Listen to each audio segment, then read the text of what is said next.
On the connection between justice and utility.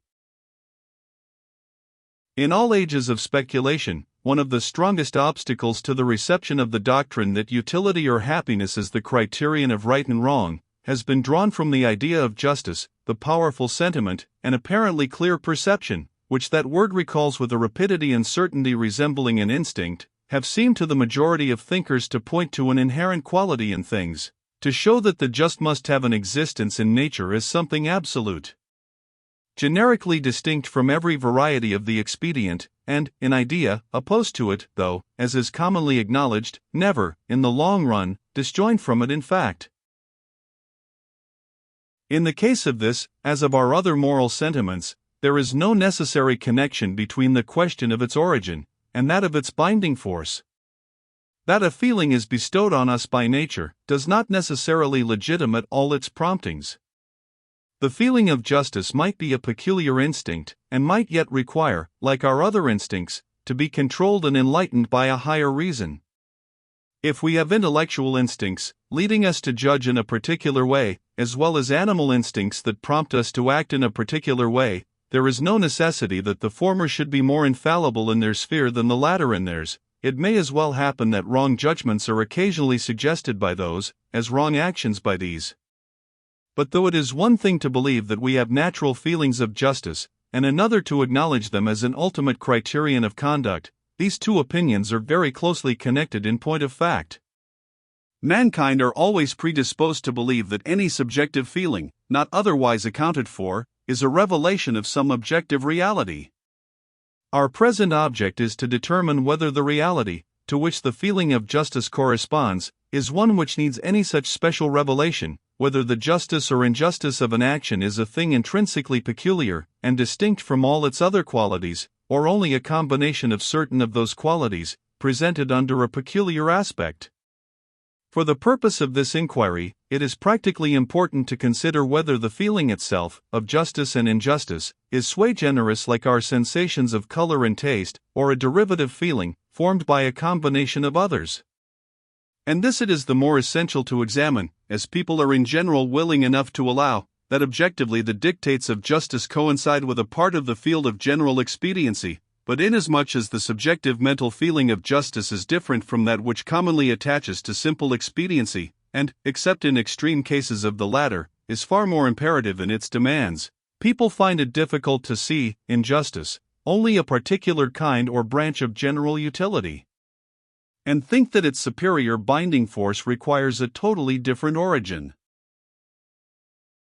To throw light upon this question, it is necessary to attempt to ascertain what is the distinguishing character of justice, or of injustice, what is the quality, or whether there is any quality, attributed in common to all modes of conduct designated as unjust, for justice, like many other moral attributes, is best defined by its opposite, and distinguishing them from such modes of conduct as are disapproved, but without having that particular epithet of disapprobation applied to them.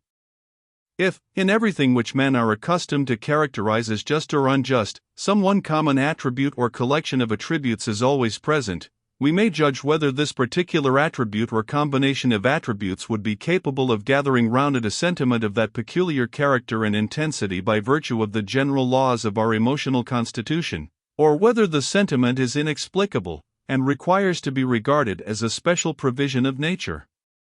If we find the former to be the case, we shall, in resolving this question, have resolved also the main problem. If the latter, we shall have to seek for some other mode of investigating it. To find the common attributes of a variety of objects, it is necessary to begin by surveying the objects themselves in the concrete. Let us therefore advert successively to the various modes of action and arrangements of human affairs, which are classed, by universal or widely spread opinion, as just or as unjust. The things well known to excite the sentiments associated with those names are of a very multifarious character. I shall pass them rapidly in review, without studying any particular arrangement. In the first place, it is mostly considered unjust to deprive anyone of his personal liberty, his property, or any other thing which belongs to him by law. Here, therefore, is one instance of the application of the terms just and unjust in a perfectly definite sense, namely, that it is just to respect, unjust to violate, the legal rights of anyone. But this judgment admits of several exceptions, arising from the other forms in which the notions of justice and injustice present themselves. For example, the person who suffers the deprivation may, as the phrase is, have forfeited the rights which he is so deprived of, a case to which we shall return presently. But also, secondly, the legal rights of which he is deprived may be rights which ought not to have belonged to him. In other words, the law which confers on him these rights may be a bad law. When it is so, or when, which is the same thing for our purpose, it is supposed to be so, opinions will differ as to the justice or injustice of infringing it. Some maintain that no law, however bad, ought to be disobeyed by an individual citizen, that his opposition to it, if shown at all, should only be shown in endeavoring to get it altered by competent authority.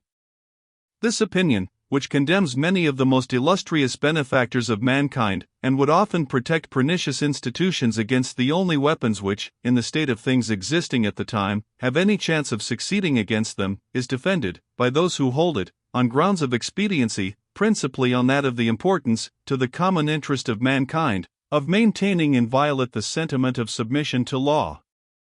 Other persons, again, hold the directly contrary opinion, that any law, judged to be bad, may blamelessly be disobeyed, even though it be not judged to be unjust, but only inexpedient, while others would confine the license of disobedience to the case of unjust laws. But again, some say that all laws which are inexpedient are unjust, since every law imposes some restriction on the natural liberty of mankind, which restriction is an injustice, unless legitimated by tending to their good. Among these diversities of opinion, it seems to be universally admitted that there may be unjust laws, and that law, consequently, is not the ultimate criterion of justice, but may give to one person a benefit, or impose on another an evil, which justice condemns. When, however, a law is thought to be unjust, it seems always to be regarded as being so in the same way in which a breach of law is unjust, namely, by infringing somebody's right, which, as it cannot in this case be a legal right, receives a different appellation, and is called a moral right. We may say, therefore, that a second case of injustice consists in taking or withholding from any person that to which he has a moral right. Thirdly, it is universally considered just that each person should obtain that, whether good or evil, which he deserves, and unjust that he should obtain a good, or be made to undergo an evil, which he does not deserve. This is, perhaps, the clearest and most emphatic form in which the idea of justice is conceived by the general mind. As it involves the notion of desert, the question arises, what constitutes desert? Speaking in a general way, a person is understood to deserve good if he does right, evil if he does wrong, and in a more particular sense, to deserve good from those to whom he does or has done good, and evil from those to whom he does or has done evil. The precept of returning good for evil has never been regarded as a case of the fulfillment of justice, but as one in which the claims of justice are waived, in obedience to other considerations. Fourthly, it is confessedly unjust to break faith with anyone, to violate an engagement, either express or implied, or disappoint expectations raised by our own conduct, at least if we have raised those expectations knowingly and voluntarily. Like the other obligations of justice already spoken of, this one is not regarded as absolute, but is capable of being overruled by a stronger obligation of justice on the other side, or by such conduct on the part of the person concerned as is deemed to absolve us from our obligation to him, and to constitute a forfeiture of the benefit which he has been led to expect. Fifthly, it is, by universal admission, inconsistent with justice to be partial, to show favor or preference to one person over another, in matters to which favor and preference do not properly apply. Impartiality, however, does not seem to be regarded as a duty in itself, but rather as instrumental to some other duty, for it is admitted that favor and preference are not always censurable, and indeed the cases in which they are condemned are rather the exception than the rule. A person would be more likely to be blamed than applauded for giving his family or friends no superiority in good offices over strangers, when he could do so without violating any other duty, and no one thinks it unjust to seek one person in preference to another as a friend, connection, or companion. Impartiality where rights are concerned is of course obligatory, but this is involved in the more general obligation of giving to everyone his right. A tribunal, for example, must be impartial, because it is bound to award, without regard to any other consideration, a disputed object to the one of two parties who has the right to it. There are other cases in which impartiality means being solely influenced by desert, as with those who, in the capacity of judges, preceptors, or parents, administer reward and punishment as such.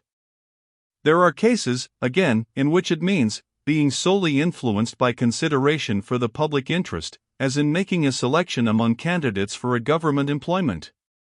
Impartiality, in short, as an obligation of justice, may be said to mean being exclusively influenced by the considerations which it is supposed ought to influence the particular case in hand, and resisting the solicitation of any motives which prompt to conduct different from what those considerations would dictate. Nearly allied to the idea of impartiality is that of equality, which often enters as a component part both into the conception of justice and into the practice of it, and, in the eyes of many persons, constitutes its essence.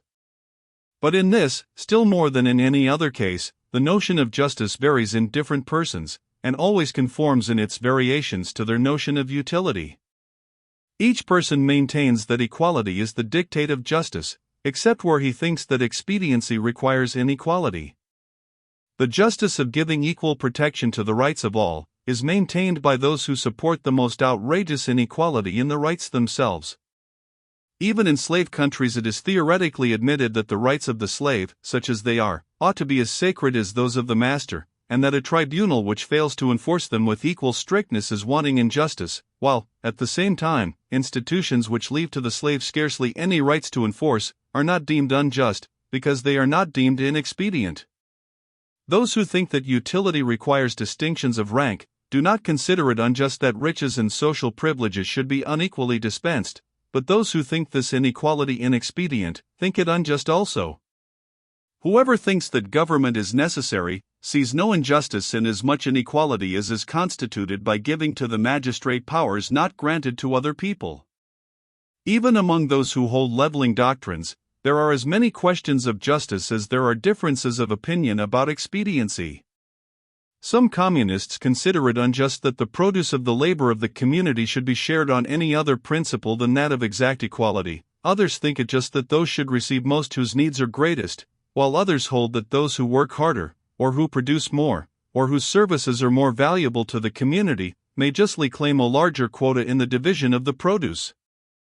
And the sense of natural justice may be plausibly appealed to in behalf of every one of these opinions. Among so many diverse applications of the term justice, which yet is not regarded as ambiguous, it is a matter of some difficulty to seize the mental link which holds them together, and on which the moral sentiment adhering to the term essentially depends. Perhaps, in this embarrassment, some help may be derived from the history of the word, as indicated by its etymology. In most, if not in all languages, the etymology of the word which corresponds to just points to an origin connected either with positive law, or with that which was in most cases the primitive form of law authoritative custom. Justum is a form of just sum, that which has been ordered. Jus is of the same origin. Dikenu comes from dike, of which the principal meaning, at least in the historical ages of Greece, was a suited law. Originally, indeed, it meant only the mode or manner of doing things, but it early came to mean the prescribed manner, that which the recognized authorities, patriarchal, judicial, or political, would enforce. Rect, from which came right and righteous, is synonymous with law. The original meaning, indeed, of rect did not point to law, but to physical straightness, as wrong in its Latin equivalence meant twisted or tortuous, and from this it is argued that right did not originally mean law, but on the contrary law meant right. But however this may be, the fact that rect and droit became restricted in their meaning to positive law, although much which is not required by law is equally necessary to moral straightness or rectitude, is as significant of the original character of moral ideas as if the derivation had been the reverse way. The courts of justice, the administration of justice, are the courts and the administration of law. La justice, in French, is the established term for judicature. There can, I think, be no doubt that the idée mère, the primitive element, in the formation of the notion of justice, was conformity to law. It constituted the entire idea among the Hebrews, up to the birth of Christianity, as might be expected in the case of a people whose laws attempted to embrace all subjects on which precepts were required, and who believed those laws to be a direct emanation from the Supreme Being. But other nations, and in particular the Greeks and Romans, who knew that their laws had been made originally, and still continued to be made, by men, were not afraid to admit that those men might make bad laws, might do, by law, the same things, and from the same motives, which, if done by individuals without the sanction of law, would be called unjust. And hence the sentiment of injustice came to be attached, not to all violations of law, but only to violations of such laws as ought to exist, including such as ought to exist but do not, and to laws themselves, if supposed to be contrary to what ought to be law. In this manner the idea of law and of its injunctions was still predominant in the notion of justice, even when the laws actually in force ceased to be accepted as the standard of it. It is true that mankind consider the idea of justice and its obligations as applicable to many things which neither are, nor is it desired that they should be, regulated by law. Nobody desires that laws should interfere with the whole detail of private life, yet everyone allows that in all daily conduct a person may and does show himself to be either just or unjust. But even here, the idea of the breach of what ought to be law still lingers in a modified shape. It would always give us pleasure, and chime in with our feelings of fitness, that acts which we deem unjust should be punished, though we do not always think it expedient that this should be done by the tribunals. We forego that gratification on account of incidental inconveniences. We should be glad to see just conduct enforced and injustice repressed, even in the minutest details, if we were not, with reason, afraid of trusting the magistrate with so unlimited an amount of power over individuals. When we think that a person is bound in justice to do a thing, it is an ordinary form of language to say that he ought to be compelled to do it. We should be gratified to see the obligation enforced by anybody who had the power. If we see that its enforcement by law would be inexpedient, we lament the impossibility, we consider the impunity given to injustice as an evil, and strive to make amends for it by bringing a strong expression of our own and the public disapprobation to bear upon the offender. Thus the idea of legal constraint is still the generating idea of the notion of justice, though undergoing several transformations before that notion, as it exists in an advanced state of society, becomes complete. The above is, I think, a true account, as far as it goes, of the origin and progressive growth of the idea of justice. But we must observe that it contains, as yet, nothing to distinguish that obligation from moral obligation in general. For the truth is, that the idea of penal sanction, which is the essence of law, enters not only into the conception of injustice, but into that of any kind of wrong. We do not call anything wrong, unless we mean to imply that a person ought to be punished in some way or other for doing it, if not by law, by the opinion of his fellow creatures, if not by opinion, by the reproaches of his own conscience. This seems the real turning point of the distinction between morality and simple expediency. It is a part of the notion of duty in every one of its forms, that a person may rightfully be compelled to fulfill it. Duty is a thing which may be exacted from a person, as one exacts a debt. Unless we think that it might be exacted from him, we do not call it his duty. Reasons of prudence, or the interest of other people, may militate against actually exacting it, but the person himself, it is clearly understood, would not be entitled to complain. There are other things, on the contrary, which we wish that people should do, which we like or admire them for doing, perhaps dislike or despise them for not doing, but yet admit that they are not bound to do. It is not a case of moral obligation, we do not blame them, that is, we do not think that they are proper objects of punishment. How we come by these ideas of deserving and not deserving punishment will appear, perhaps, in the sequel, but I think there is no doubt that this distinction lies at the bottom of the notions of right and wrong, that we call any conduct wrong, or employ instead some other term of dislike or disparagement, according as we think that the person ought, or ought not, to be punished for it, and we say that it would be right to do so and so, or merely that it would be desirable or laudable. According as we would wish to see the person whom it concerns, compelled or only persuaded and exhorted, to act in that manner, see. This, therefore, being the characteristic difference which marks off, not justice, but morality in general, from the remaining provinces of expediency and worthiness, the character is still to be sought which distinguishes justice from other branches of morality. Now it is known that ethical writers divide moral duties into two classes, denoted by the ill-chosen expressions, duties of perfect and of imperfect obligation, the latter being those in which, though the act is obligatory, the particular occasions of performing it are left to our choice, as in the case of charity or beneficence, which we are indeed bound to practice, but not towards any definite person, nor at any prescribed time.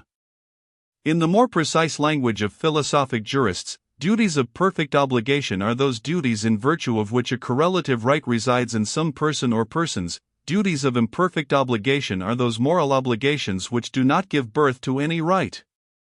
I think it will be found that this distinction exactly coincides with that which exists between justice and the other obligations of morality. In our survey of the various popular acceptations of justice, the term appeared generally to involve the idea of a personal right, a claim on the part of one or more individuals, like that which the law gives when it confers a proprietary or other legal right. Whether the injustice consists in depriving a person of a possession, or in breaking faith with him, or in treating him worse than he deserves, or worse than other people who have no greater claims, in each case the supposition implies two things: a wrong done, and some assignable person who is wronged. Injustice may also be done by treating a person better than others, but the wrong in this case is to his competitors, who are also assignable persons. It seems to me that this feature in the case a right in some person, correlative to the moral obligation, constitutes the specific difference between justice and generosity or beneficence. Justice implies something which it is not only right to do, and wrong not to do, but which some individual person can claim from us as his moral right. No one has a moral right to our generosity or beneficence, because we are not morally bound to practice those virtues towards any given individual. And it will be found, with respect to this as with respect to every correct definition, that the instances which seem to conflict with it are those which most confirm it. For if a moralist attempts, as some have done, to make out that mankind generally, though not any given individual, have a right to all the good we can do them, he at once, by that thesis, includes generosity and beneficence within the category of justice. He is obliged to say that our utmost exertions are due to our fellow creatures, thus assimilating them to a debt, or that nothing less can be a sufficient return for what society does for us, thus classing the case as one of gratitude, both of which are acknowledged cases of justice. Wherever there is a right, the case is one of justice, and not of the virtue of beneficence, and whoever does not place the distinction between justice and morality in general where we have now placed it, will be found to make no distinction between them at all, but to merge all morality in justice. Having thus endeavored to determine the distinctive elements which enter into the composition of the idea of justice, we are ready to enter on the inquiry, whether the feeling, which accompanies the idea, is attached to it by a special dispensation of nature, or whether it could have grown up, by any known laws, out of the idea itself, and in particular, whether it can have originated in considerations of general expediency. I conceive that the sentiment itself does not arise from anything which would commonly, or correctly, be termed an idea of expediency, but that, though the sentiment does not, whatever is moral in it does. We have seen that the two essential ingredients in the sentiment of justice are the desire to punish a person who has done harm, and the knowledge or belief that there is some definite individual or individuals to whom harm has been done. Now it appears to me that the desire to punish a person who has done harm to some individual is a spontaneous outgrowth from two sentiments, both in the highest degree natural, and which either are or resemble instincts, the impulse of self-defense, and the feeling of sympathy. It is natural to resent, and to repel or retaliate, any harm done or attempted against ourselves, or against those with whom we sympathize. The origin of this sentiment it is not necessary here to discuss. Whether it be an instinct or a result of intelligence, it is, we know, common to all animal nature, for every animal tries to hurt those who have hurt, or who it thinks are about to hurt, itself or its young. Human beings, on this point, only differ from other animals in two particulars. First, in being capable of sympathizing, not solely with their offspring, or, like some of the more noble animals, with some superior animal who is kind to them, but with all human, and even with all sentient beings. Secondly, in having a more developed intelligence, which gives a wider range to the whole of their sentiments, whether self-regarding or sympathetic. By virtue of his superior intelligence, even apart from his superior range of sympathy, a human being is capable of apprehending a community of interest between himself and the human society of which he forms a part, such that any conduct which threatens the security of the society generally, is threatening to his own, and calls forth his instinct, if instinct it be, of self-defense. The same superiority of intelligence, joined to the power of sympathizing with human beings generally, enables him to attach himself to the collective idea of his tribe, his country, or mankind, in such a manner that any act hurtful to them rouses his instinct of sympathy, and urges him to resistance. The sentiment of justice, in that one of its elements which consists of the desire to punish, is thus, I conceive, the natural feeling of retaliation or vengeance, rendered by intellect and sympathy applicable to those injuries, that is, to those hurts, which wound us through, or in common with, society at large. This sentiment, in itself, has nothing moral in it. What is moral is the exclusive subordination of it to the social sympathies, so as to wait on and obey their call. For the natural feeling tends to make us resent indiscriminately whatever anyone does that is disagreeable to us, but when moralized by the social feeling, it only acts in the directions conformable to the general good, just persons resenting a hurt to society, though not otherwise a hurt to themselves, and not resenting a hurt to themselves, however painful, unless it be of the kind which society has a common interest with them in the repression of. It is no objection against this doctrine to say that when we feel our sentiment of justice outraged, we are not thinking of society at large or of any collective interest, but only of the individual case.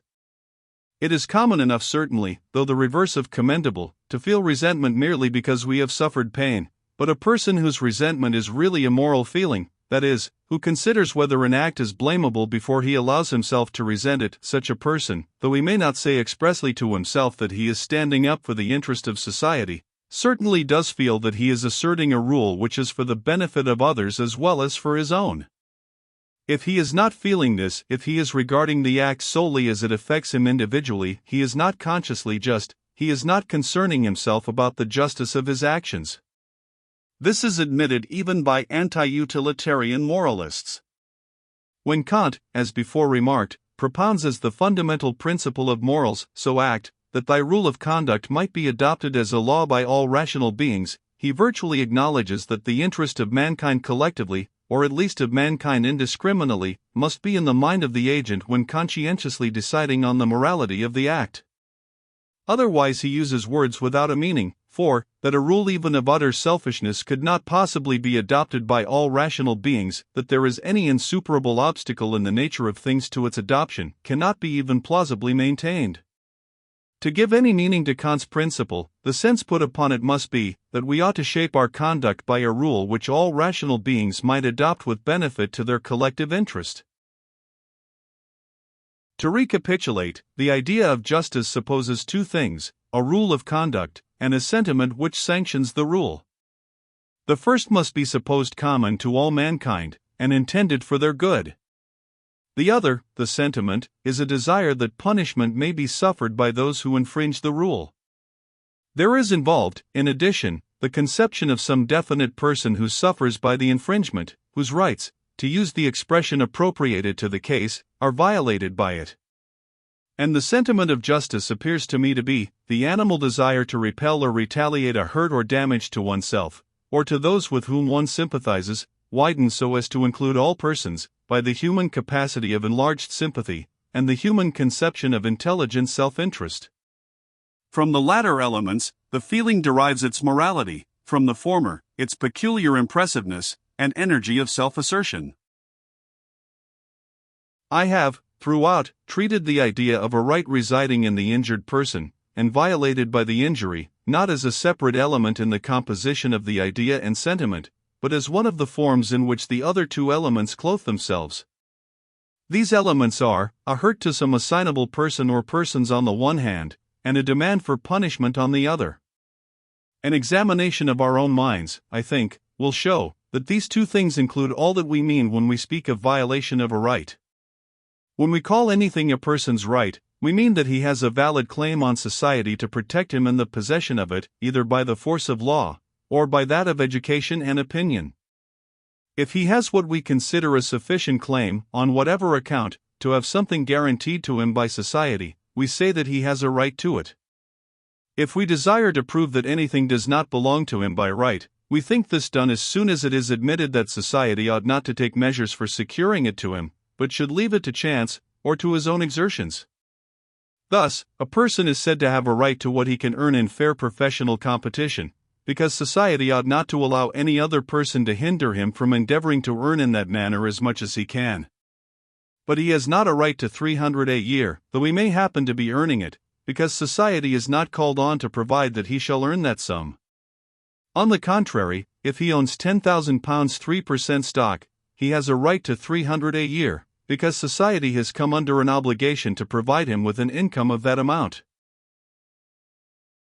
To have a right, then, is, I conceive, to have something which society ought to defend me in the possession of. If the objector goes on to ask why it ought, I can give him no other reason than general utility. If that expression does not seem to convey a sufficient feeling of the strength of the obligation, nor to account for the peculiar energy of the feeling, it is because there goes to the composition of the sentiment, not a rational only but also an animal element, the thirst for retaliation, and this thirst derives its intensity, as well as its moral justification, from the extraordinarily important and impressive kind of utility which is concerned. The interest involved is that of security, to everyone's feelings the most vital of all interests. Nearly all other earthly benefits are needed by one person, not needed by another, and many of them can, if necessary, be cheerfully foregone, or replaced by something else, but security no human being can possibly do without. On it we depend for all our immunity from evil, and for the whole value of all and every good, beyond the passing moment, since nothing but the gratification of the instant could be of any worth to us, if we could be deprived of everything the next instant by whoever was momentarily stronger than ourselves. Now this most indispensable of all necessaries, after physical nutriment, cannot be had, unless the machinery for providing it is kept unintermittedly in active play. Our notion, therefore, of the claim we have on our fellow creatures to join in making safe for us the very groundwork of our existence, gathers feelings round it so much more intense than those concerned in any of the more common cases of utility, that the difference in degree, as is often the case in psychology, becomes a real difference in kind. The claim assumes that character of absoluteness, that apparent infinity, and incommensurability with all other considerations, which constitute the distinction between the feeling of right and wrong and that of ordinary expediency and inexpediency. The feelings concerned are so powerful, and we count so positively on finding a responsive feeling in others, all being alike interested, that ought and should grow into must, and recognized indispensability becomes a moral necessity, analogous to physical, and often not inferior to it in binding force. If the preceding analysis, or something resembling it, be not the correct account of the notion of justice, if justice be totally independent of utility, and be a standard per se, which the mind can recognize by simple introspection of itself, it is hard to understand why that internal oracle is so ambiguous, and why so many things appear either just or unjust, according to the light in which they are regarded. We are continually informed that utility is an uncertain standard, which every different person interprets differently, and that there is no safety but in the immutable, ineffaceable, and unmistakable dictates of justice, which carry their evidence in themselves, and are independent of the fluctuations of opinion. One would suppose from this that on questions of justice there could be no controversy, that if we take that for our rule, its application to any given case could leave us in as little doubt as a mathematical demonstration. So far is this from being the fact, that there is as much difference of opinion, and as fierce discussion, about what is just, as about what is useful to society.